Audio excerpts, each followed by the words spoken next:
Bismillahirrahmanirrahim. Assalamualaikum warahmatullahi wabarakatuh. Waalaikumsalam warahmatullahi wabarakatuh.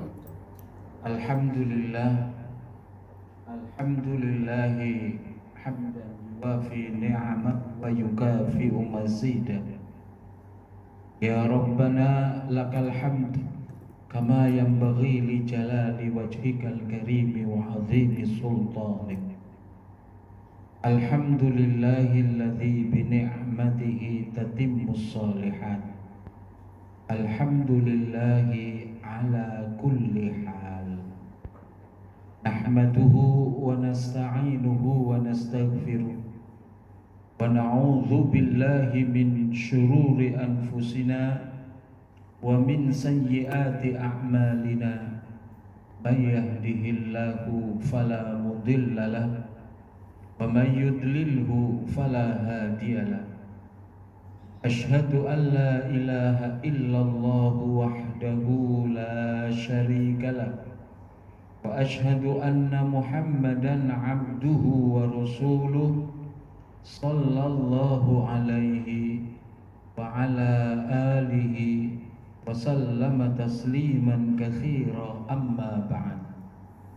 Faqala ta'ala ya ayyuhalladzina amanu taqullaha haqqa tuqatih wa la tamutunna illa wa antum muslimun.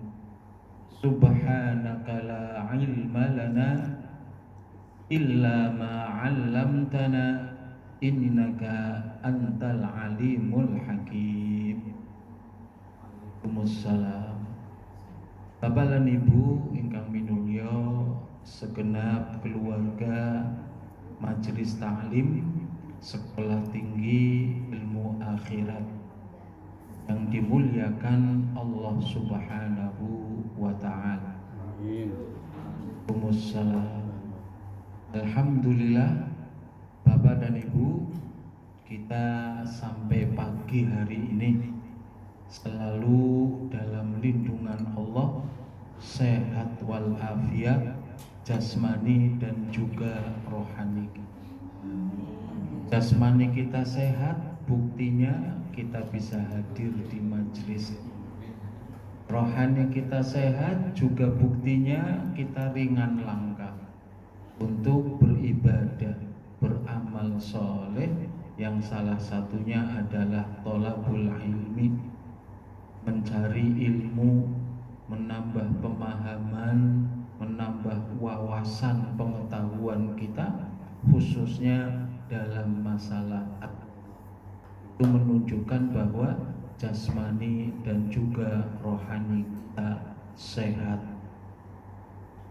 Kemudian kita juga bersyukur kepada Allah karena Allah tiada henti memfasilitasi kita semua untuk senantiasa melakukan kebaikan.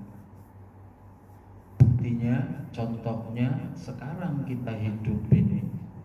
Beberapa hari yang lalu kita disibukkan dengan aneka macam ibadah 10 hari pertama bulan Dzulhijjah.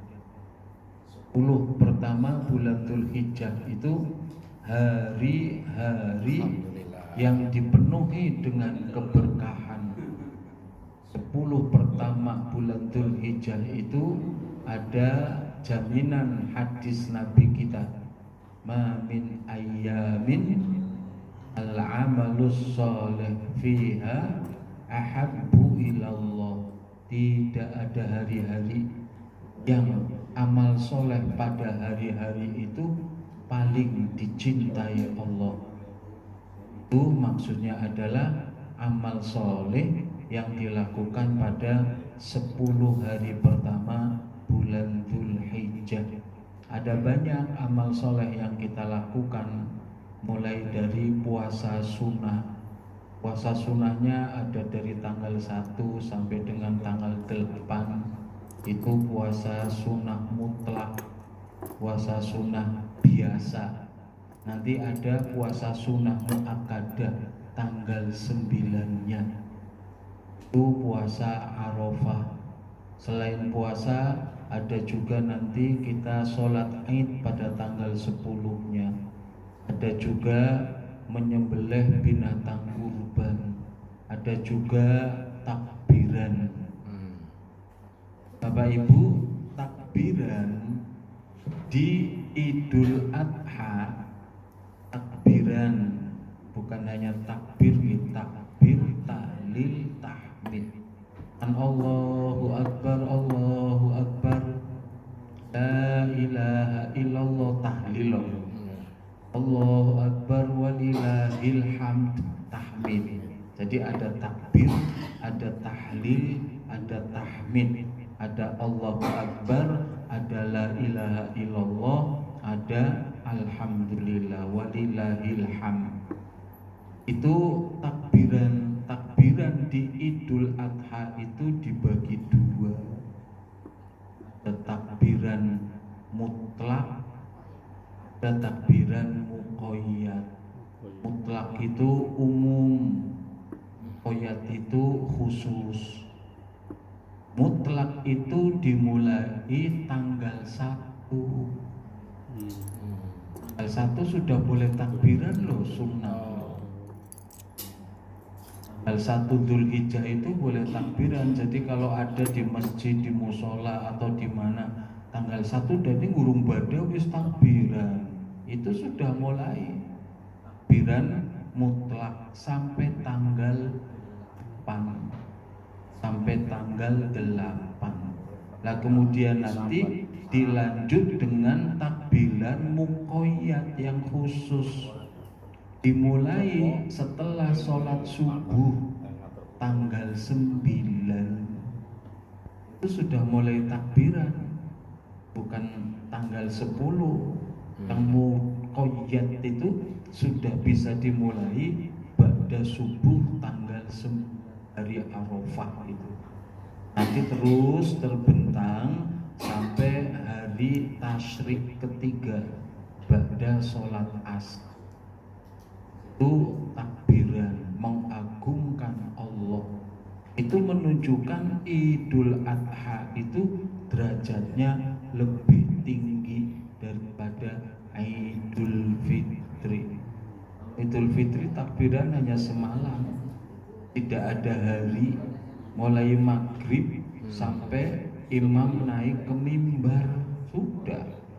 Setelah itu selesai sholat sudah, nggak disunahkan takbiran lagi.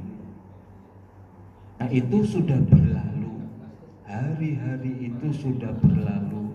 Sekarang kita ada di tanggal 19.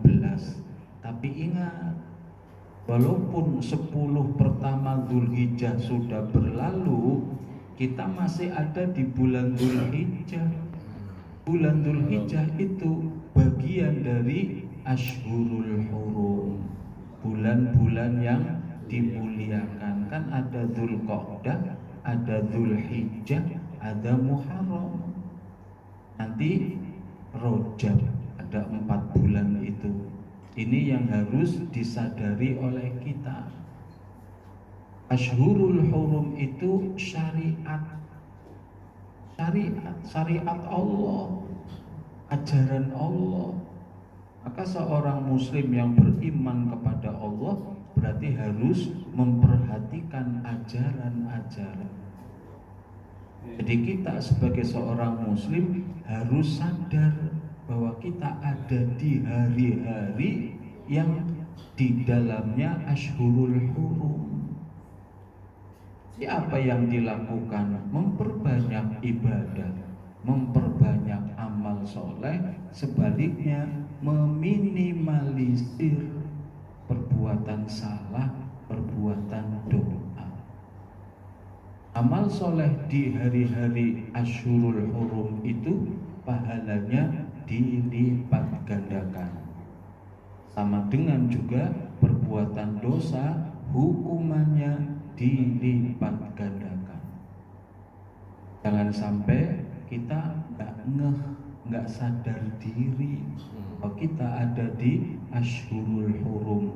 Bahkan orang ngerti belas, lucu, Malu ketika kita nanti menghadap Allah, ngaku beriman kepada Allah, tapi nggak paham tentang Asyrul Hurum.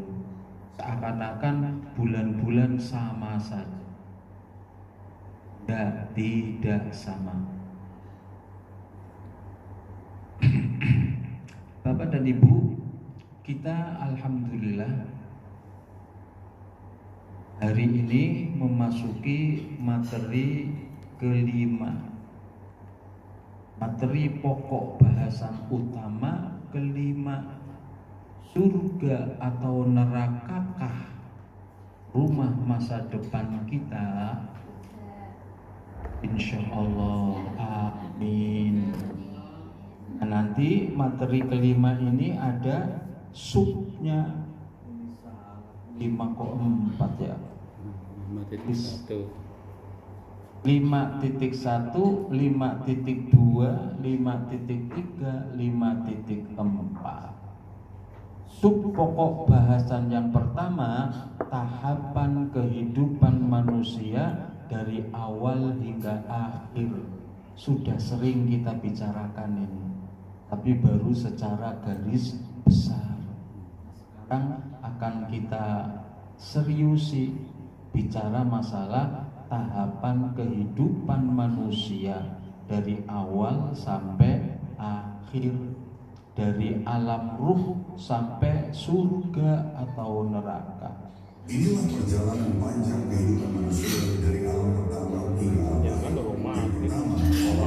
Alam ruh adalah alam pertama kehidupan manusia, dan dari sinilah manusia bermula. Di alam ini manusia menunggu panggilan dari Allah untuk nantinya ditempatkan dalam jasad yang telah Allah sediakan. Yang kedua, alam kandungan. Alam kandungan adalah fase kedua sebelum lahirnya sosok manusia. Setelah janin dalam kandungan ditiupkan roh, maka dituliskan juga beberapa ketentuan dan takdir yang akan membersamai hidupnya. Yang ketiga, alam dunia. Alam dunia adalah fase pertengahan dari 5 fase kehidupan manusia. Fase ini adalah fase yang paling menentukan bagaimana nasib kehidupan manusia setelahnya. Fase ini akan menjadi tolak ukur dan penilaian. Apakah manusia tersebut mendapat kebahagiaan di alam selanjutnya atau justru malah sebaliknya? Yang keempat, alam barzah. Alam barzah adalah fase keempat yang akan ditempati manusia setelah meninggal dunia. Fase ini bisa menjadi fase awal kebahagiaan sebelum orang beriman benar-benar dimasukkan ke dalam surga. Namun fase ini juga akan menjadi fase yang menakutkan sebelum para pendosa benar-benar dimasukkan ke dalam neraka.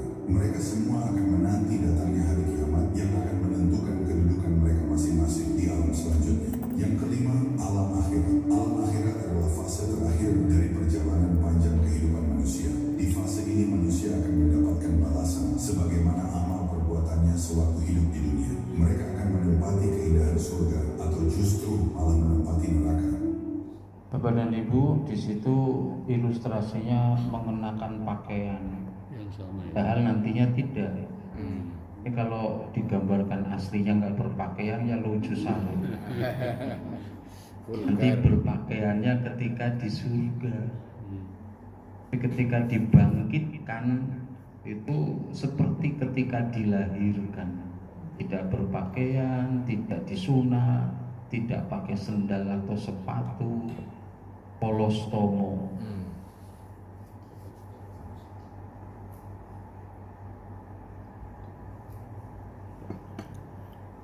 Altomo, pakaian ya. Ibang polos tomo. Polos tomo, tengah.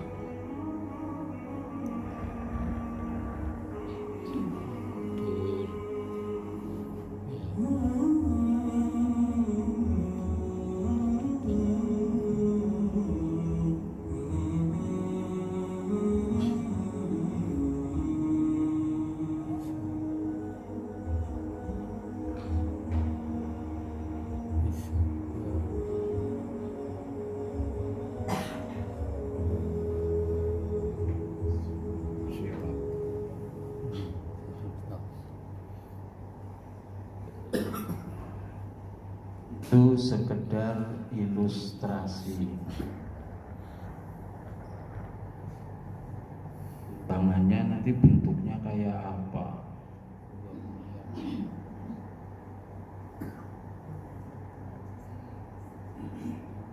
Suaranya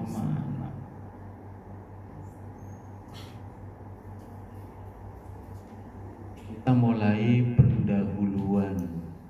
Manusia adalah makhluk ciptaan Allah Subhanahu wa ta'ala yang memiliki perjalanan panjang, bukan hanya di dunia tetapi juga sebelum dan sesudahnya. Perjalanan ini mencakup beberapa etape, mulai dari alam ruh,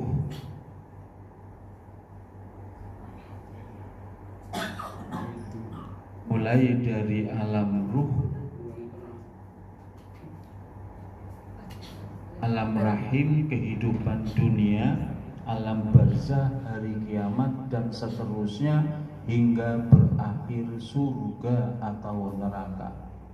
Memahami perjalanan ini penting agar manusia menyadari tujuan penciptaannya dan bersiap untuk kehidupan abadi setelah kematian.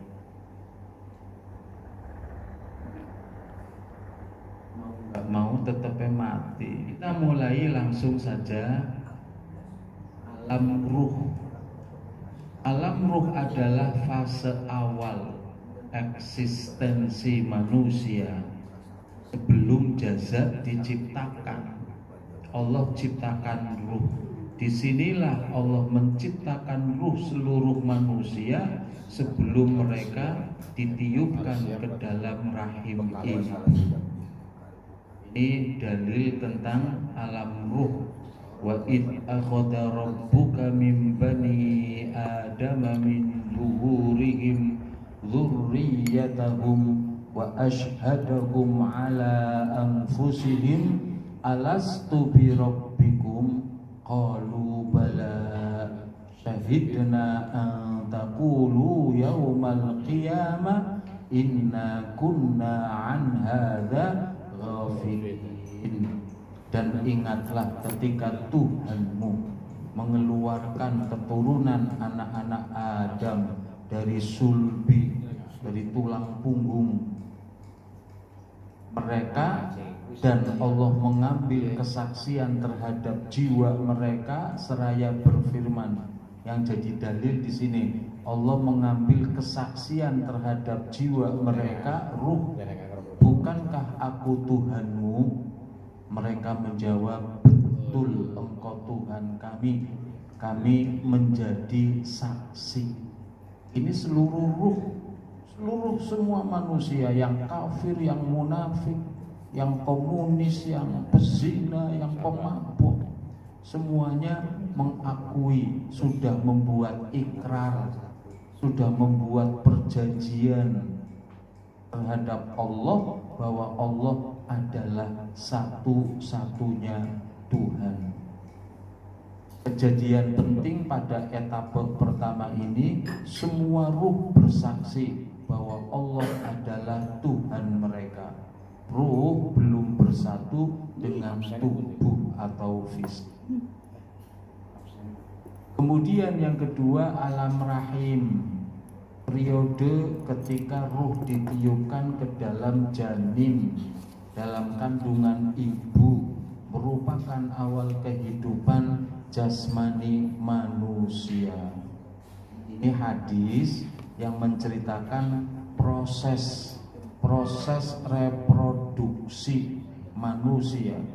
Berarti ini manusia selain Nabi Adam, selain Ibu Hawa, selain Nabi Isa. Tapi Nabi Isa ketika di rahim sama prosesnya.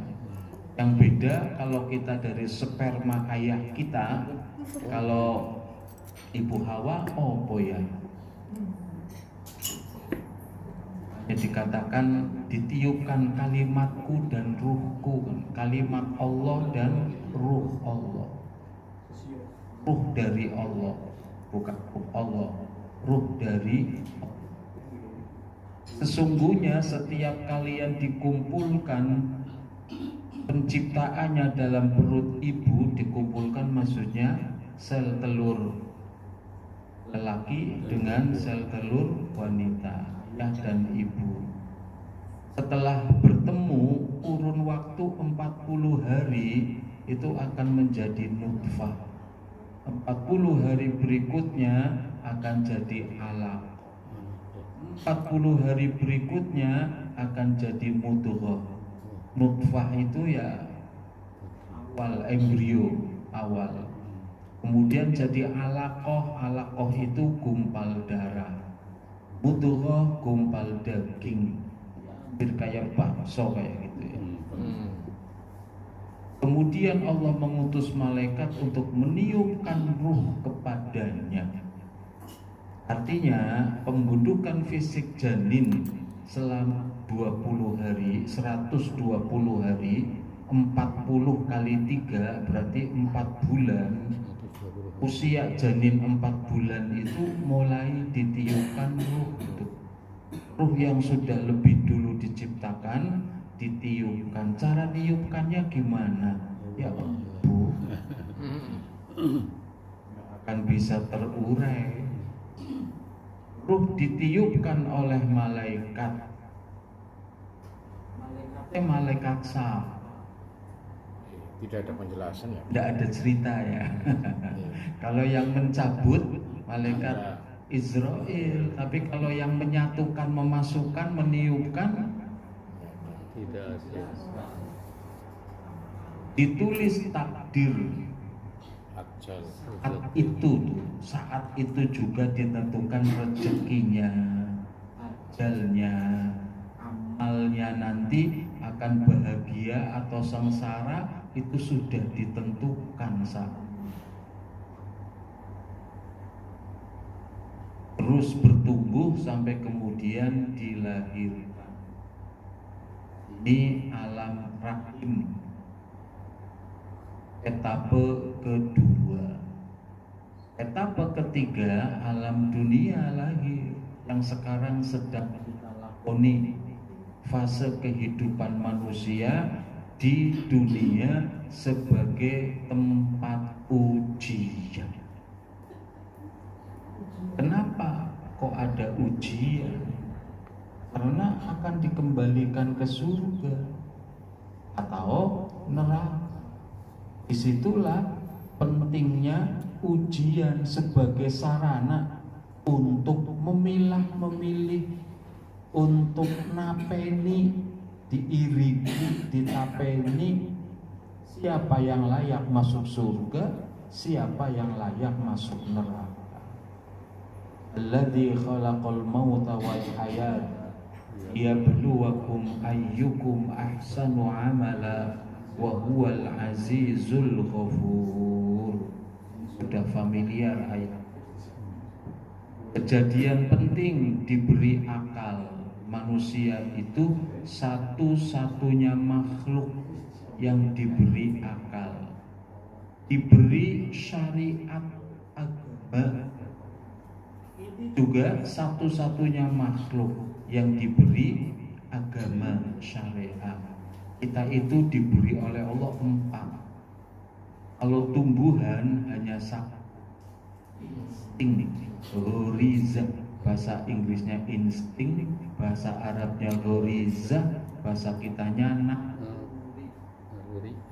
itu tumbuhan. Binatang karena tumbuh dan bergerak, berpindah tempat, maka butuh kelengkapan yang lain, yaitu indra pendengaran. Binatang nih ada indra penglihatan dan seterusnya. Nah, manusia juga dikasih kita naluri punya, indra punya. Nah, yang dua yang tidak diberikan kepada yang lain ini akal sama syariat itu. Karena kita dijadikan khalifah itu punya kewajiban membangun peradaban. Kita dijadikan khalifah oleh Allah, dan di bumi kewajibannya adalah membangun peradaban bumi agar bumi menjadi seperti miniatur surga. Kalau bahasa saya, bahasanya begitu. Tugas kita itu Jadi khalifah di sini itu kita disuruh menjadikan lingkungan di mana kita hidup menjadi seperti miniatur surga. Surga dalam bentuk miniatur, kayak taman mini itu ada. Ya, Indonesia dalam bentuk kecil, kayak paket. Kalau kita berhasil, maka kita akan kembali ke surga. Tidak berhasil, udah ke neraka.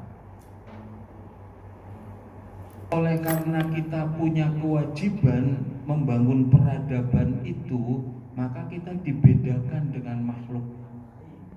Kalau tumbuhan binatang hanya 2, kita ditambah akal dan juga syariat agama serta kebebasan berkehendak.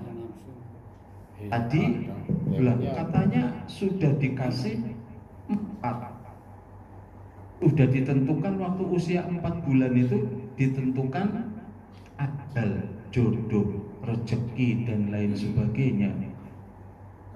Sudah ditentukan kok apa? Kayaknya bertentangan dengan kebebasan berkehendak. Gak bebas, semuanya dibatasi oleh takdir Allah. Tetap kita diberi kebebasan. Sebabnya apa? Kita sudah ngerti ajal akan mati kapan. Kita sudah ngerti jodoh kita sudah ditentukan siapa, nggak tahu. Ketidaktahuan kita itu jadi dalil agar kita wajib berusaha, wajib ikhtiar. Kalau mau digambarkan seperti kalau istilahnya saya menggambarkannya antara takdir Allah dengan usaha kita, ketemu, pasti ketemu. Seperti ketika kita gambar rel kereta ketemu enggak aslinya? Tidak dong. Tapi begitu digambar ketemu tuh pada satu titik. Jadi seperti gambar rel kereta, takdir Allah dengan ikhtiar kita. Kita harus berusaha. Inilah yang dimaksud dengan diberi kebebasan berkehendak. Saya ingin jadi presiden, ikhtiar, usaha, menapaki jalan menuju presiden. Syarat-syaratnya dipenuhi, langkah-langkahnya semua dipenuhi, masuk kampanye lah, termasuk membeli suara rakyat lah.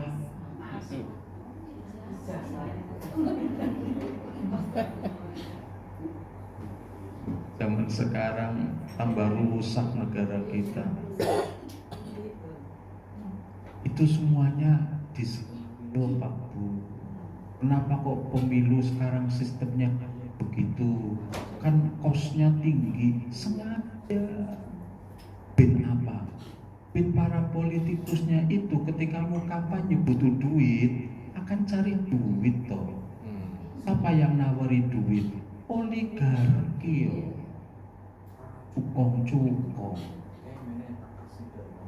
Tapi nanti syaratnya angger wis dadi, nih program saya Burkul. Itulah sekarang negara kita. Sengaja ben kosnya mahal, dipertahankan kayak begitu. Ben bisa disandera para anggota DPR, presiden, bupati, kota tersandera oleh konglomerat oligarki. Politikusnya karena politiknya nyari duit ya seneng-seneng bae, ora urusan negara ini rusak. Amerika itu kayak begitu Pak Bu. Amerika itu kayak begitu. Amerika saja super power itu ya yang kuasa oligarki, para cukong-cukong, yang mayoritasnya orang. Yahudi, Kalau kita mayoritasnya, Cina. saya pernah saya anggap ayah angkat saya, itu pernah mengatakan Cina itu Yahudinya, Cina itu Yahudinya. Masih. Terlalu jauh melenceng kita. Gak apa-apa Ustaz.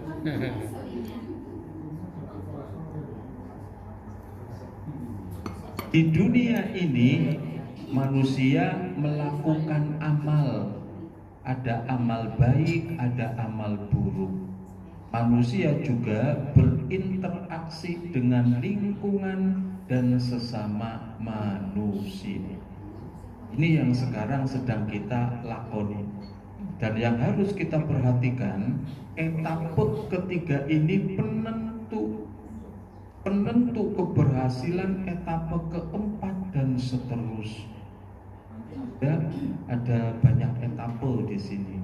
Kalau di video tadi diringkas hanya dikatakan akhirat. Nah, ini nanti dirinci. Alam barzah, setelah alam dunia, alam barzah. Fase setelah kematian hingga datangnya hari kiamat. Disebut juga alam kubur. Alam barzah atau alam kubur, bukan kuburan loh, bukan lubang kuburan itu. Kalau itu alam dunia. Terus kayak apa? Ya nggak tahu. Karena ini hal gaib. Sama kayak alam akhirat, kita juga belum tahu. Tahu nanti ketika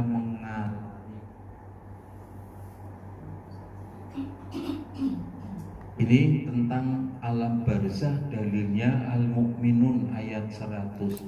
La'alli, ingkaran ya.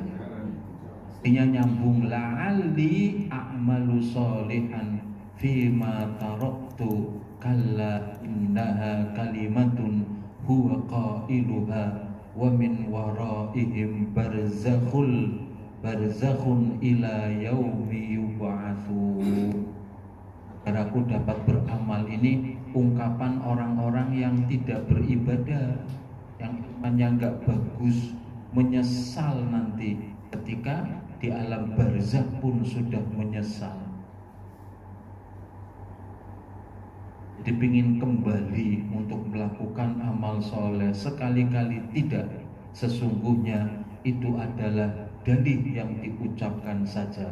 Di hadapan mereka ada alam barzakh sampai nanti mereka dibangkitkan.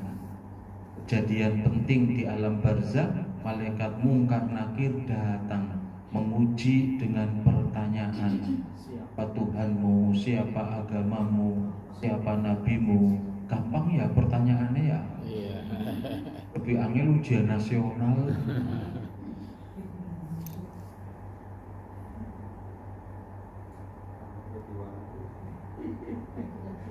Diwarai, ditamkin dulu. Marahin duhur. Marahin duhur. Jangan dikira gampang. Sesuatu yang gampang ketika kondisi mental. Ketika wawancara, ketika mau maju ceramah sambutan, udah ini belum biasa. Mau maju di hadapan umum sambutan, udah siap-siap, sudah dihafalkan. Begitu blank, nervous. Ya pernah Bapak Ibu isi nepor-poran zaman masih kuliah di Jakarta. Ada teman nikah, rumahnya di Bogor. Karena teman sekelas kuliah bareng, kita datang ke sana. Ternyata yang ceramah dadak halangan, gak bisa datang. Jero tuh teman saya itu, Akhirnya saya yang disuruh menggantikan. Saya loh enggak, saya belum pernah ceramah, nggak bisa ceramah lah. Ngeneng kelas diskusi pinter kan, kan diskusi sejen no, diskusi pelajaran sejen lain. Udah tolonglah, nggak ada lagi di sini nggak. Ya udah ulama setempat isiin, wong sudah ditulis Ustadz dari Jakarta. Wah, Enggak datang, saya nggak bisa. Akhirnya saya belajar, bismillah, bismillah, belajar. Semalam itu sinau Pak, bule barang naik podium belas hilang kabeh. Ya Allah, aku gemetar, hilang, mau ngomong apa nggak bisa. Akhirnya saya karena akhirnya terus terang, mohon maaf Bapak, aslinya bukan saya. Ya Allah, itu tuan rupanya kan izin ya. Tapi gimana lagi, aslinya bukan saya, berhalangan. Saya ditunjuk dadak, saya gak pernah. Ya Allah, saya izin. Dan kasihan sama teman saya itu. Tadi saya udah nolak, dipaksa-paksa ya. Akhirnya saya jadi pegangan tuh. Siap, ajaman. Jadi pegangan, tapi memang belum pernah sih, masih kuliah, belum pernah ceramah. Ceramah pertama kali ya setelah pulang di Tegal itu, khutbah Jumat pertama kali ya di Masjid Al-Irsyad. Khutbah Id pertama kali pun dadak lagi Pak. Waktu itu wali kotanya Pak Zakir, single majority, tunggal Golkar, liyane kudu dia. Khotibnya itu Pak Harun Abdimana, P3, sama Pak Zakir di blacklist, tidak boleh. Itu di Al-Irsyad waktu itu. Akhirnya Al-Irsyad bingung, gantinya siapa yang dadak orang oleh manjat. Saya dipanggil, suruh ganti. Astagfirullah. Saya ingat itu, bapaknya Pak Husain almarhum ngomong ke saya, kabir kolbak, besarkan hati, di darahmu mengalir darah Irsyad. Digedegna jawabannya di, akhirnya saya nurut udahlah, bismillah. Tagnya mana tagnya? Pak Harunnya ada di situ. Jadi kan nanti pakai tag enggak? Saya pelajari. Akhirnya saya baca tag. Ya Allah, pertama kali itu aja sudah grogi luar biasa. Apa nih dulu yang waktu itu? Ceritanya sampai itu apa ya? Cerita itu apa tadi? pertanyaan dalam kubur. Ujiannya gampang tadi. Grogi tadi, masalah grogi sudah siap, jadi jangan menyebalah pertanyaan gampang weta. Jangan, belum tentu bisa jawab. Belum lagi rasa takut, asing, kan begitu sudah tersadar asing ini di mana. Apalagi kalau yang amalnya jelek, apalagi ketika datang malaikat bukan siapa, kegemetaran, ketakutan. Ada satu riwayat orang yang dekat dengan Al-Quran, orang yang dekat dengan itu kan sering membaca, sering tadarus, sering mengkaji, termasuk hafal ayat-ayat, beberapa ayat, beberapa surat, apalagi yang hafid itu. Kalau itu semuanya ikhlas, nanti begitu pelayat meninggalkan, begitu tersadar ada orang yang nyerupa orang nemeni dia, terus nggak menakutkan kamu. Ayam nanti akan datang, bantu kalem ya aja takut. Begitu. Ternyata dia itu Al-Quran, dan ketika selama hidup diakrabi, maka Quran menjadi penolong, mulai awal kehidupan akhirat. Setelah dunia itu sudah hadir yang dengan Al-Quran. akrab itu tidak harus jadi hafid, tidak harus. Kalau bisa alhamdulillah, kalau tidak bisa semampu yang bisa. Maka kasihan kalau ada orang Islam tapi baca Quran saja tidak bisa dan tidak berusaha untuk bisa. Sudah pasti kehilangan teman.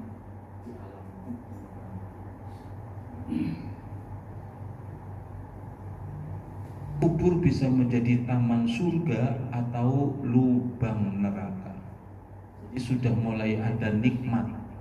Sama kayak di dunia juga ada nikmat, ada tidak nikmat. Di alam barzah juga ada nikmat. Nikmatnya apa? Taman surga. Alam kuburnya menjadi taman miniatur. Bicara mini lagi nih, miniaturnya surga, kayak taman kecil surga kecil. Sebaliknya bisa jadi neraka kecil. Makanya kan doa kita, Allahumma ja'al qabruhu raudhatan min riyadil. Doa kita untuk saudara yang sudah meninggal, ya Allah jadikan kuburnya taman dari taman surga. Jangan jadikan kuburnya hufratan min hufarin niron, lubang dari lubang neraka. Ada lubangnya saja tuh, lubang neraka. Berarti lubangnya nyambung sampai ke neraka aslinya. Ya ampun. Nikmat atau azab kubur sesuai amal. Amalnya baik ya yang diperoleh kenikmatan. Amalnya buruk yang diperoleh ya siksa. Itu keadilan Allah. Jadi kita yang beramal soleh nggak usah kecil hati, nggak usah kecil hati. Misalnya saya kalau santri itu dalam hal membuang sampah, merapikan bekas makan, ada anak santri sing beduduk makannya paling geletak, terus malah ngongkon kancane kon ngerapikan bersihi, dia ini malah seneng aku orang kesel kayak kesel. Saya nasihati, kamu nanti malah kesel. Sekarang kamu seneng bangga, asik aku orang kesel, orang beresi, yang beresi dia nanti yang akan mendapatkan pahala, tidak dapat pahala. Kamu nanti nyesel pada saatnya. Kapan? Di dunia, di akhirat kamu akan menyesal. Yang lebih capek, yang paling kesel, yang paling sibuk dalam amal sosial, kalau itu ikhlas, dia yang paling berbahagia, yang paling beruntung. Ada kata-kata muti mahfudot namanya ya, ala gontor, man kathura amalan kathura fadlan. Siapa banyak amalnya maka dia banyak keutamaan. Itu rumus kunci. Siapapun banyak amalnya, dia akan banyak kelebihannya, akan banyak keutamaannya.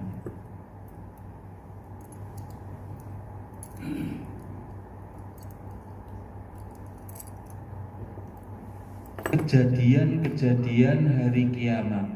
Pertama, tiupan sangkakala pertama oleh malaikat Israfil. Semua makhluk hidup mati kecuali yang Allah kehendaki. Siapa yang Allah kehendaki? Di antaranya malaikat. Malaikat mati semua, sing meniup trompet siapa? Penjaga surga jaga neraka sopo. Langit hancur, gunung berterbangan, bumi digoncangkan dan seterusnya. Naml ayat 87. Wa yawma yunfakhu fis-sur fafazi'a man fis samawati wa man fil ardi illa man sya'allah wa kullun atauhu dakhirin. Dan ingatlah hari ketika ditiup sangkakala, maka terkejutlah segala makhluk di langit dan di bumi kecuali siapa yang Allah. Kemudian masa kehancuran dan kosongnya alam semesta. Tidak usah mikiri Bu, Pak, kayak alam semesta kosong sing ana apa? Saya kadang kepikir kayak gitu. Nanti kalau sudah hancur semua, langit pecah, planet-planet, terus puing-puingnya kemana? Terus yang ada apa? Tak akan terjawab. Jadi nggak usah ditanyakan, nggak usah dipikirkan, orang bakalan hancur. Masa kehancuran, tidak ada satupun makhluk hidup alam semesta dalam kondisi hancur total. Terus nanti berikutnya tiupan sangkakala kedua muncul di saya sendiri juga bertanya, berapa lama, berapa jarak antara tiupan pertama dan kedua? Sebentar, lama, atau bagaimana? Ya enggak ada jawaban juga. Ada hadis itu, walaupun masih dipertanyakan, menyatakan 40. Tapi 40 itu juga umum, enggak jelas. Maksudnya 40 hari, apa pekan, apa bulan, apa tahun, apa abad, ya itu. Tapi yang jelas itu hal gaib. Tiupan trompet sangkakala kedua, hari kebangkitan. Kalau yang pertama kehancuran, sekarang kebangkitan. Manusia dibangkitkan kembali dari kubur. Mereka keluar dalam keadaan telanjang, tidak beralas kaki, belum disunat, dalam kondisi sangat ketakutan, bingung dan hina. Di kelahiran kedua, dilahirkan kembali, dihidupkan kembali, kondisi seperti kelahiran pertama. Tapi kalau kelahiran pertama bayi gak bisa jalan, kalau ini sudah gede.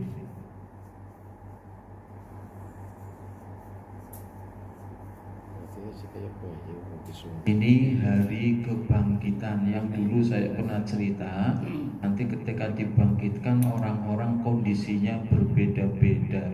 Tidak semuanya ketakutan, bingung, hina. Itu orang-orang yang tidak beriman, yang nggak percaya hari kebangkitan, nggak percaya akhirat, bingung, nggak percaya jebule nyata, kan bingung.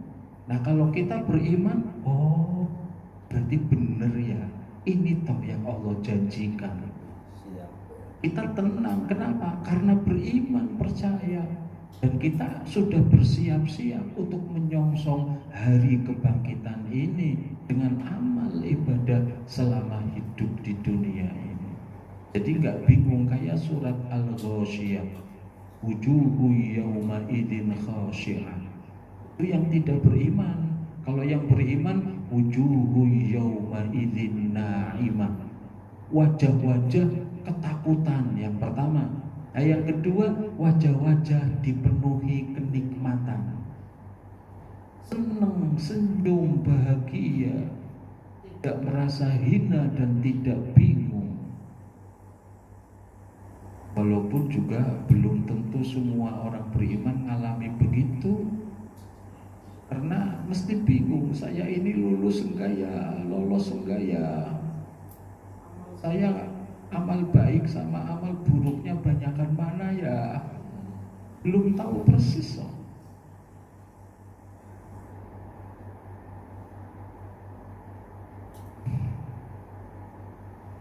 Jadi ada yang kepala keledai di sini ini kebangkitan. Asing melakukan meye. Siapa Bu yang melakukan meye Bu? Ngadege meye. Orang bisa jejak. Bapak-bapak yang poligami tidak adil. Meye. Okaton kayak.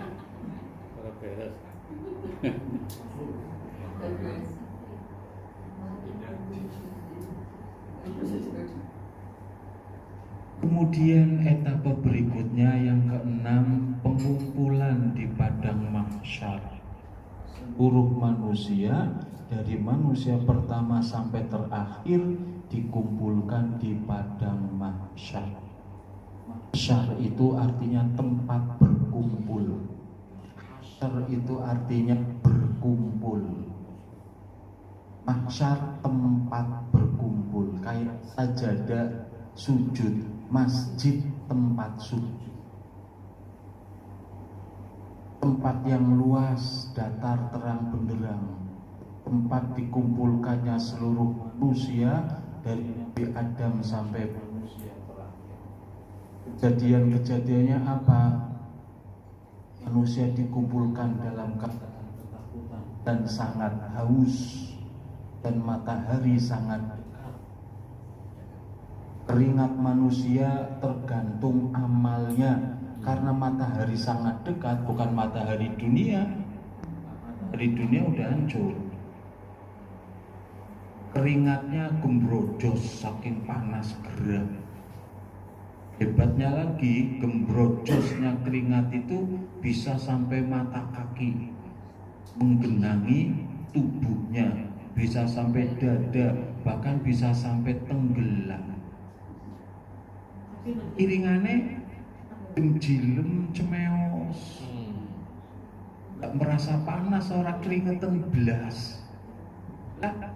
Kan keringet kan zat cair itu kan rata, itu zat cair dunia, permukaannya bisa rata. Zat cair akhirat tidak. Zat cair dunia itu pasti akan mengalir ke tempat lebih rendah. Zat cair akhirat belum tentu dia bisa naik ke atas.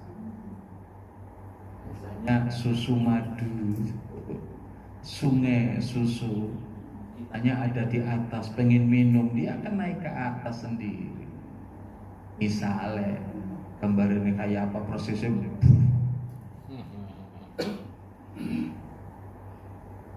Wa yawma nahsyuruhum jami'a thumma naqulu lilladzina asyraku aina syurakaukumul ladzina kuntum taz'umun.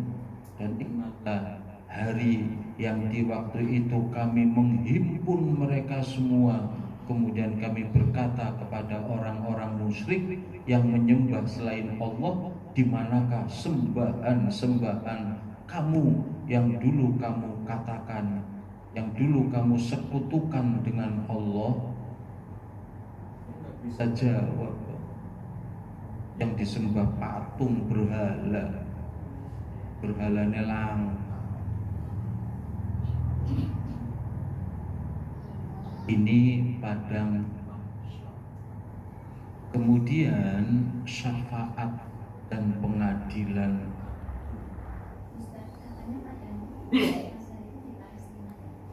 Katanya pada masa di Palestina.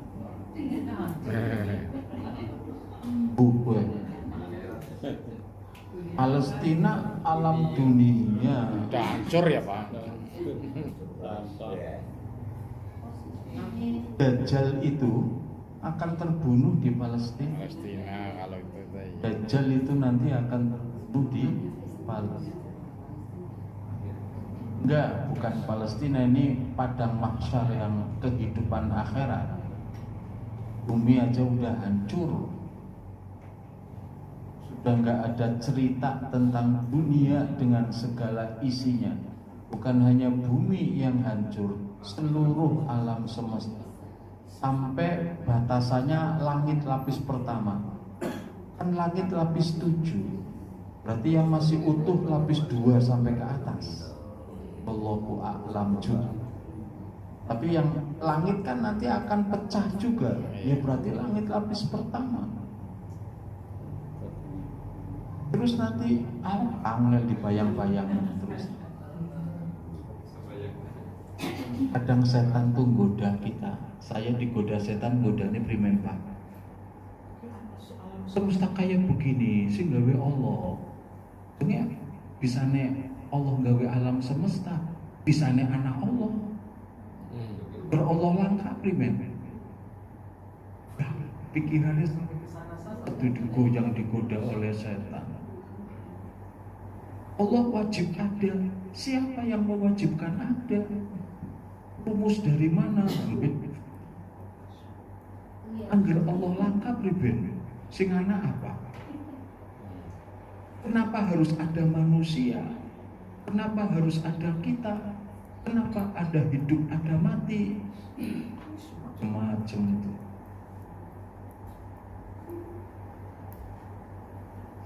Bisa jadi orang ateis karena ini, oh iya ya, orang mungkin Tuhan Allah apa? Akhirnya ateis itu karena pertanyaan-pertanyaan kayak tadi yang sulit dijawab. Sulit dijawabnya masalahnya yang ditanyakan Allah. Kalau yang ditanyakan ciptaannya bisa diurai, ditelik, dicari jawabannya. Tapi kalau yang ditanya Allah nggak bisa, sih bisa nggak bisa. Lah kalau Allah bisa diurai, ditangkap oleh akal kita manusia, berarti akal kita lebih hebat dari Allah dong. Begitu kita lebih pantas jadi Allah daripada Allah kan. Makanya mungkin nggak bisa kita mengurai, menjawab, berbicara, mendiskusikan tentang Allah, apalagi zatnya, apalagi pekerjaannya.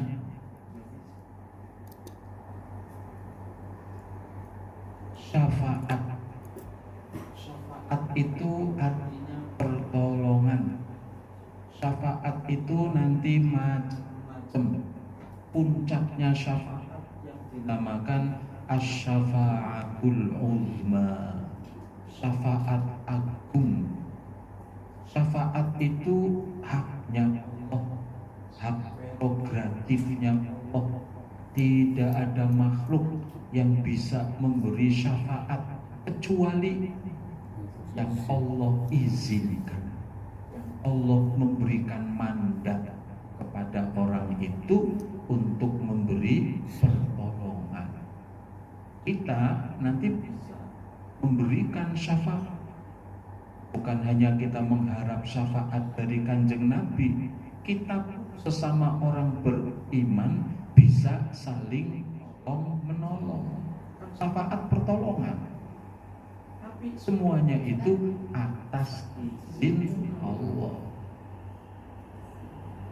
Nah, syafaat yang dimaksud di sini Bapak dan Ibu adalah syafaatul uzma, syafaat agung, yaitu syafaat yang Allah berikan kepada Nabi Muhammad sallallahu alaihi wasallam.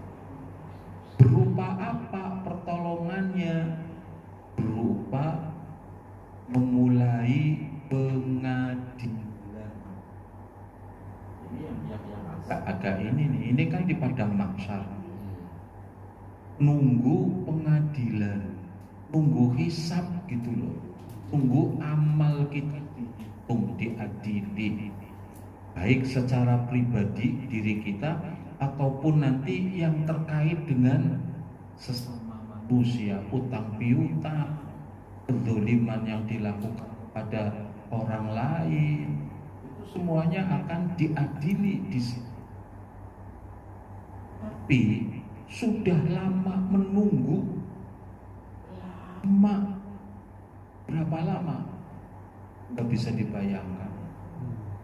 Di padang mahsyar lama menunggu pengadilan, sampai akhirnya manusia nggak tahan, datang ke Nabi Adam, minta agar Nabi Adam memohon kepada agar segera laksanakan pengadilan. Nabi Adam nggak mau, nggak merasa layak, aku nggak layak untuk meminta hal tersebut. Datang ke Nabi Nuh, datang ke Nabi Ibrahim, ke Nabi Musa, ke Nabi Isa, semuanya merasa. Saya pernah cerita kalau nggak salah, yang terakhir datang ke Nabi Muhammad, baru kemudian Nabi Muhammad mau kemudian memohon kepada Allah agar segera laksanakan. Ini yang dimaksud syafaat uzma, pertolongan besar Dinamakan uzmah karena menyangkut seluruh manusia. Dan hebatnya manusia kok apa ya? Kok wani-wanine jaluk segera dilaksanakan pengadilan, yakin akan lolos dari pengadilan? Belum tentu, tapi tetap meminta. Saking lamanya menunggu itu, sembuh pokoknya laksanakan. Akhirnya dilaksanakan, mulailah menunggu hisab sudah lama. Hisabnya pun ada gambaran jenengan kalau belanja di mall, kereta dorong keranjang itu Antri. semakin banyak barang yang jenengan ambil yang dimasukkan ke kereta dorong itu, ketika antri di kasir semakin lama apa semakin cepat? Makin lama. Jadi kalau jenengan ngambil barang dunia banyak, ya hisapnya semakin lama, bayar di kasirnya semakin lama. Mobil pirang,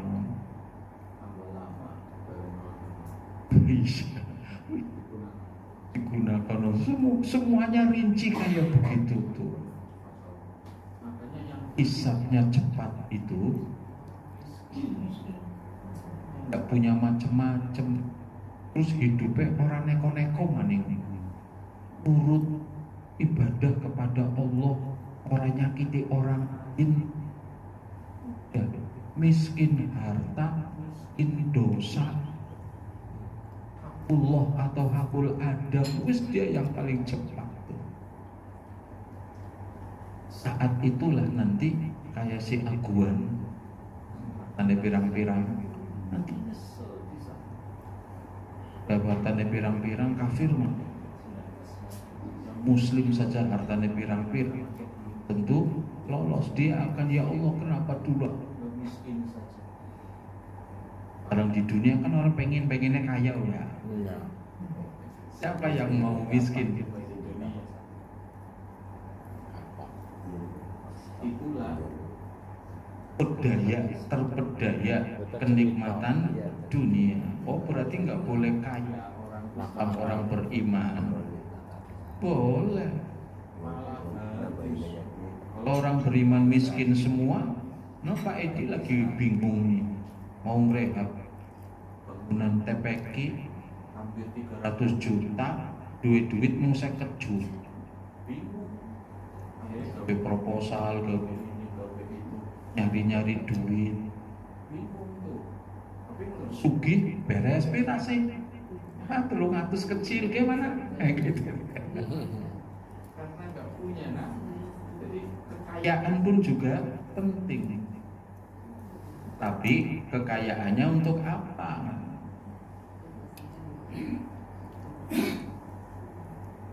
Hisab. Tadi kejadian pertama Syafa'atul Uzma. Selesai Syafa'atul Uzma, grem mulai dilaksanakan hisab. Hisab sampai ya manusia pirang-pirang nemen. Berarti malaikatnya pirang-pirang. Sembulah. Caranya hisab primen nganggo mesin digital. Sembulah. Terus memangnya itu, memangnya Allah orang ngerti. Allah kan maha tahu, udah ngerti amalnya si A, amalnya si B. Kenapa kudu dihitung dengan teliti, detail? Dari mana didapat, bagaimana cara mendapat, dibelanjakan untuk apa? Memangnya Allah orang ngerti? Ngerti. Tapi itu bagian dari siksa itu tadi, bagian dari balasan kehidupan akhirat. Kehidupan akhirat itu bentuknya. Kalau kehidupan dunia bentuknya kita beramal, berusaha. Akhirat itu balasan. Balasnya ya tadi itu hisab dengan teliti. Sudah dihisab dengan teliti, gin ditimbang maning coba. Apa nggak cukup dihisab baik? Masalahnya bukan masalah Allah tahu apa tidak, tapi itulah kehidupan akhirat yang merupakan balasan.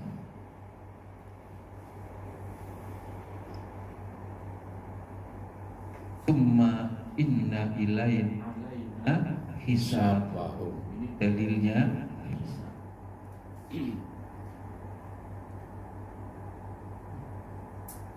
Ini dalil tentang syafa'atul uzma tadi itu. Datang kepada Nabi Adam minta percepat hisab. Nabi Adam jawab, aku tidak punya hak. Pergilah ke Nabi Ibrahim. Nabi Ibrahim kan kekasihnya Allah kan itu. Tapi yang jadi kekasih saja aku tidak punya hak. Pergilah ke Nabi Musa. Dia adalah kalimullah. Dia adalah orang yang diajak bicara dengan Allah. Satu-satunya manusia nih. Nabi Muhammad aja enggak ya. Iya. Nabi Musa langsung di Bukit Tursina itu. Langsung bicara. Terus bicaranya gimana? Ya sembuh juga. Makanya datang ke Musa. Nabi Musa, aku tidak punya hak. Pergilah ke Isa. Akhirnya sejen dewek kok. Nggak ada bapak. Hebat ini sih kan gitu. Tapi juga sama. Aku tidak punya hak. Pergilah ke Nabi Muhammad. Mereka mendatangiku Nabi, maka aku katakan ya aku punya hak. Minta izin kepada Robku, maka Allah mengizinkan, memberikanku izin. Ini hadis dalil tentang syafaat. Yang dimaksud dengan syafaatul uzma, Nabi meminta segera dilaksanakan. Kemudian setelah dihitung, dihisab sudah selesai, masih ada penimbangan amal. Ditimbang. Kejadian-kejadian amal ditimbang dengan timbangan keadilan. Al-Quran, sedekah, sholat, bahkan akhlak bisa menambah berat timbangan kebaikan. 9. Pemberian catatan amal. Setiap manusia diberikan buku catatan amalnya. Kanan diberi dengan tangan kanan bagi orang yang beriman, tanda selak. Kiri atau belakang bagi orang kafir dan fasik, tanda kecelakaan. Ta'amma man utiya kitabahu biyaminihi fasawfa yuhasab yasira. Orang yang mendapatkan buku catatannya dengan tangan kanannya, itu berarti hisabnya ringan. Dia telah dihisab dengan hisab yang ringan, maka kemudian terima rapot dengan tangan kanan. Kebalikannya mengatakan waro adzuhri wa amma man utiya kitabahu waro adzuhri fasawfa yad'u subura. Dia akan berteriak penuh dengan penyesalan. Ini salah nomor 9, 10. Al-Haud, etape yang ke-10 nih. Al-Haud, telaga. Ada yang mengatakan telaga Kautsar, telaga yang airnya lebih manis dari madu, lebih putih dari susu. Apa ya? Ya bisa bayang-bayangin saja. Orang-orang bertakwa meminum air dari telaga. Siapapun, ini orang-orang bertakwa nih loh ya. Tidak semua orang beriman. Orang-orang yang bertakwa meminum air dari telaga. Siapapun yang meminumnya tidak akan haus selamanya. Orang yang murtad, orang yang sesat akidahnya, hati-hati. Islam tapi akidahnya sesat. Contohnya Syiah, aku Islam tapi akidahnya sesat. Contohnya Ahmadiyah, aku Islam tapi akidahnya sesat. dan yang berbuat bid'ah, hati-hati nih, akan diusir dari telaga Kausar ini. Nanti ada dua versi. Ini kan setelah terima rapot nih. Ada juga yang ketika masih di padang mahsyar tuh, sebelum hisab, sebelum saat minuman, cemeos, tidak merasakan panas lagi. Ada juga yang di situ. Ini hadis dalil tentang haud.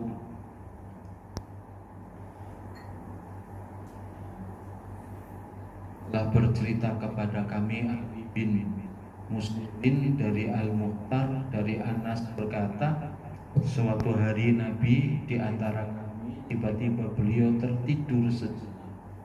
Lalu beliau mengangkat kepalanya sambil tersenyum. Kami berkata, apa yang membuatmu tersenyum wahai Rasulullah? Tidur, bangun, terus tersenyum. Jawab, baru saja diturunkan kepadaku satu surat. Beliau pun membaca surat Al-Kautsar sampai selesai. Kemudian beliau bersabda, tahukah kamu apa itu Al-Kautsar? Nabi menjawab, sahabat menjawab, Allah dan Rasulnya lebih tahu. Artinya kami tidak tahu, yang tahu Allah dan Rasulnya. Beliau bersabda, sesungguhnya ia adalah sungai yang dijanjikan untukku, yang dijanjikan Tuhan, yang dijanjikan Tuhanku kepadaku. Di atasnya terdapat kebaikan yang banyak, yaitu telaga yang akan didatangi umatku pada hari kiamat. Bejananya sejumlah bintang, maksudnya gelas gitu loh, gelas untuk minum. Terus tidak langsung ngambil, sudah ada tempat-tempat kayak zam-zam kayak gitu, tidak harus ngambil langsung.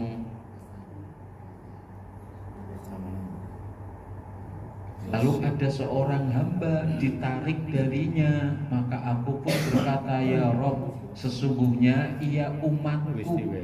Ada orang mau minum tapi dilarang, ditarik. Nabi bela, itu umatku. Tapi Allah berkata, engkau tidak mengetahui apa yang mereka ada-adakan setelahmu. Maksudnya kan Nabi sudah meninggal. Kayak sekarang Nabi udah meninggal. Aku umat Nabi tapi melakukan banyak bid'ah. Itu maksudnya mengada-ngada. Mengada-ngada setelahmu. Hati-hati, tidak akan merasakan telaga Kautsar. Kemudian sirat, ini 11 berarti ya. Sirat, jembatan di atas neraka jahanam. Jembatan yang sangat tipis dan tajam, membentang di atas neraka. Setiap orang harus melewatinya. Kejadian-kejadian kecepatan melewati sirat tergantung amal. Secepat kilat, ada yang secepat kilat, secepat angin, secepat kuda, ada juga yang merang, anjok. Alhamdulillah anjok daripada tiba. Kurang kah kurang. Banyak yang terjatuh ke neraka jika amalnya buruk. Orang yang selamat akan memasuki surga.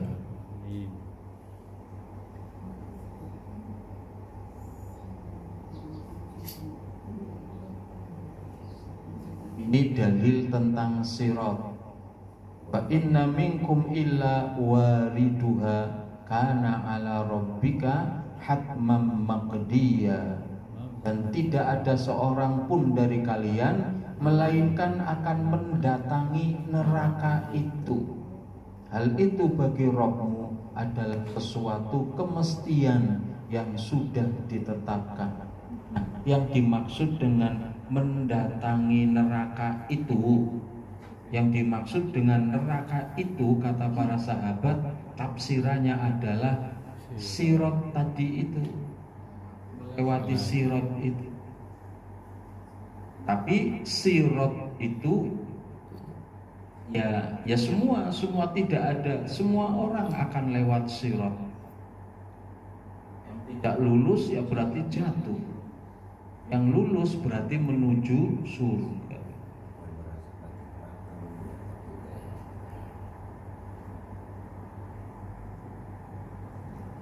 Tsumma yu'ta bil jisr fayuj'alu baina dhuhray jahannam. Qulna ya Rasulullah wa mal jisr? Qala madhadatun mazillatun alaihi khatatif wa kalalib wa hasaqah mufaltohah laha syaukatun uqaifa takunu binajd yuqalu laha as-sa'dan. Datangkan jembatan lalu dibentangkan di atas permukaan neraka jahanam. Kami bertanya, ya Rasulullah, bagaimana bentuk jembatan itu? Nabi menjawab, licin lagi menggelincirkan.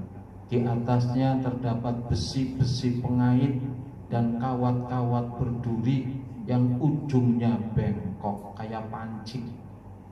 Pancing ikan kalau kepancing melepasnya bisa enggak? Kan nggak bisa lepas tuh, bengkok ujungnya lagi. Apalagi melepaskan diri, yang tukang pancingnya aja, pemancingnya saja melepasnya angel, rasa tertarik baik. Ia bagaikan pohon berduri Najd. Najd itu nama daerah, dikenal dengan pohon sa'dan, pohon sing durine pirang-pirang. Ini hadis muttafaqun alaih tentang sirot itu. Sifat dan bentuk sirot tersebut amat licin sehingga sangat mengkhawatirkan siapa saja yang lewat, di mana dia mungkin saja terpeleset dan terperosok jatuh. Sirot tersebut menggelincirkan. Para ulama menerangkan maksud dari menggelincirkan yaitu ia bergerak ke kanan kiri sehingga membuat orang yang melewatinya takut akan tergelincir dan tersungkur jatuh. Pernah lihat di video itu di permainan Cina, jembatan yang digoyang-goyang, orang yang di atasnya harus menjaga keseimbangan badan. Kalau instrukturnya enak banget ikut goyang-goyang, tapi yang belum pernah kan hanya pada tiba jatuh ke air. Ya begitu, bergerak-gerak jembatannya. Jadi di antara makna licin, selain licin juga bergerak-gerak ke kanan ke kiri. Karena orang nganggo sendal loh, licin. Tapi jangan khawatir, semua tergabung aman. Kemudian sirot tersebut memiliki besi pengait yang besar, penuh dengan duri, ujungnya bengkok. Di sisi kanan kiri itu ada pengait. Ini menunjukkan siapa terkena besi pengait tidak akan lepas dari cengkeram, terpeleset atau tidak, tergelincir atau tidak, tersambar oleh besi pengait atau tidak. Semua itu ditentukan amal ibadah dan keimanan masing-masing orang.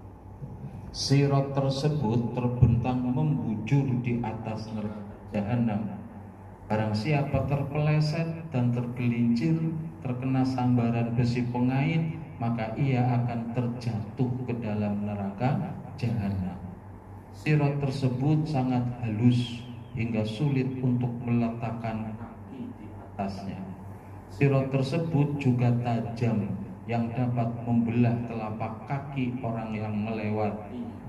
Karena sesuatu yang begitu halus namun tidak bisa putus, maka akan menjadi tajam. Sekalipun sirat tersebut halus dan tajam, manusia tetap dapat melewatinya karena Allah Azza wa Jal Maha Kuasa untuk menjadikan manusia mampu berjalan di atas pun. Betul. Bisa melewatinya yang beriman, tapi kesulitan untuk melihat sirat karena kehalusannya atau terluka karena tajamnya.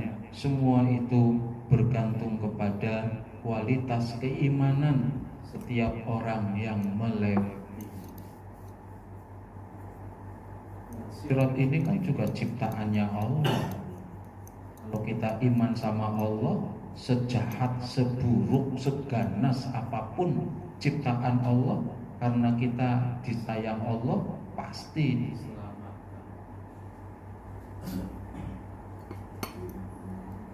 Kontoro ini baru ya Pak Bu ya? Iya, baru pernah dengar. Kontoro. Kontoro itu suatu istilah yang mungkin masih asing di telinga. Padahal setiap orang beriman tentu mendambakan diri untuk bisa sampai di kontoro. Kontoro ini orang yang selamat dari sirat. Hanya dimasuki orang yang selamat dari sirat, yang pasti akan masuk. Ini terakhir nih, etape terakhir di sini sebelum surga. Kalau yang neraka sudah jatuh tadi dari sirat itu. Tapi orang beriman masih lanjut, ada etape berikut kontoro ini. Bagaimana tidak? Kontoro adalah suatu tempat antara surga dan neraka yang dilalui manusia setelah selamat melewati sirat. Itu jembatan yang dibentangkan di atas neraka jahanam, tempat di mana orang-orang beriman saling menuntut haknya sebelum masuk surga. Setelah melewati sirat, mereka kembali disucikan dari segala kebencian dan permusuhan. Ini tapi khusus orang beriman. Sebenarnya sudah disucikan waktu hisab di sana, padang mahsyar itu. Tapi kan bekas-bekas masih ada, bisa jadi. Samalah jenengan minta maaf ya saya maafkan, tapi masih grundel bekas masih ada. Sebelum masuk surga, antar orang beriman yang masih ada grundelan dalam hati, yang tersimpan, yang tidak zahir, itu dibersihkan semua, sehingga masuk surga sudah tidak ada ganjalan blas, polos betul-betul gitu. Sudah tidak ada hal-hal yang merisaukan. Itulah kontoro. Dalilnya ini dari Abu Sa'id Al-Khudri radhiyallahu anhu. Hadisnya sahih. Yakhlusul mu'minuna minan nar fayuhbasuna ala kontoro. Nih bahasa Arabnya ini kontoro, pakai kof pakai to, kontoro. Bainal jannah wan nar fayuqassu li ba'dihim min ba'd madzalim kanat bainahum fid dunya hatta idza udzibu wa nuqu udhina lahum fi dukhulil jannah fawalladzi nafsu Muhammadin jadi la ahaduhum ahda bimanzilihi fil jannah minhu bimanzilihi kana fid dunya. Setelah orang-orang beriman diselamatkan dari neraka, selamat melewati sirat, mereka tertahan di kontoro, jadi antara surga dan neraka. Maka ditegakkanlah kisos di antara mereka akibat kezaliman yang terjadi antara mereka selama di dunia. Setelah dibersihkan dan dibebaskan, mereka pun diizinkan masuk surga. Demi zat yang jiwaku berada di tangannya, sungguh mereka lebih mengetahui tempat mereka dari surga daripada tempatnya berada di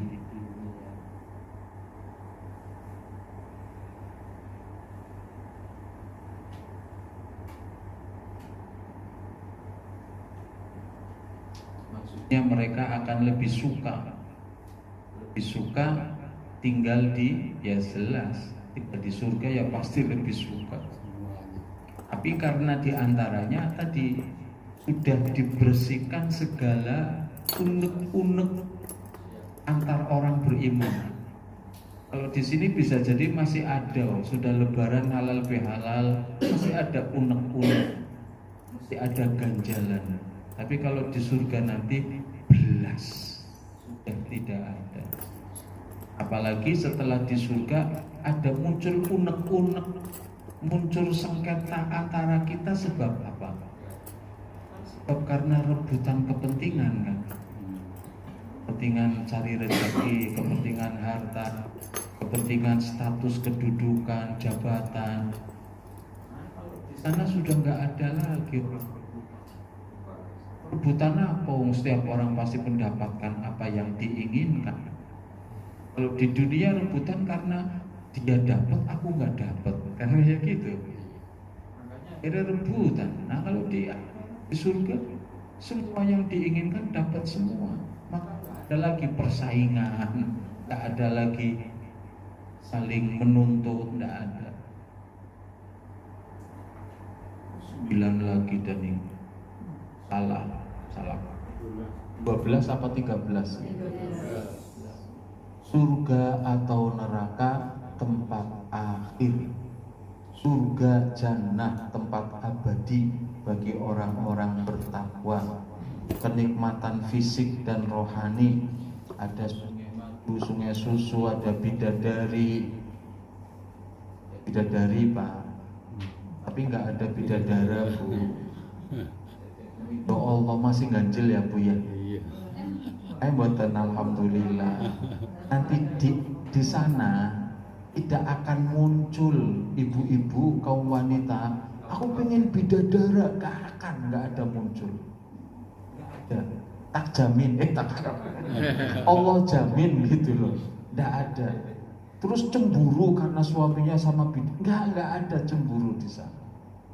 Dengan kaum wanita diganti, bukan bidadara, tapi aneka macam perhiasan. Bukan suka perhiasan, akan diberi perhiasan yang luar. Akhirnya asik dengan perhiasannya, tidak akan muncul rasa cemburu. Yang ada cemburu itu malah bidadari surga, cemburu dengan ibu-ibu orang yang beriman. Kalau jenengan tidak akan cemburu, karena bidadari surganya melayani juga. Tidak ada sakit, sedih, takut, lapar, cemburu, nggak ada. Tingkatan-tingkatan surga sesuai amal dan keimanan. Ini demi keadilan, karena tingkat keimanan, tingkat ketakwaan manusia juga berbeda-beda. Neraka jahanam dan lainnya, tempat siksaan bagi orang kafir dan pendosa, siksaan fisik dan mental, dan seterusnya.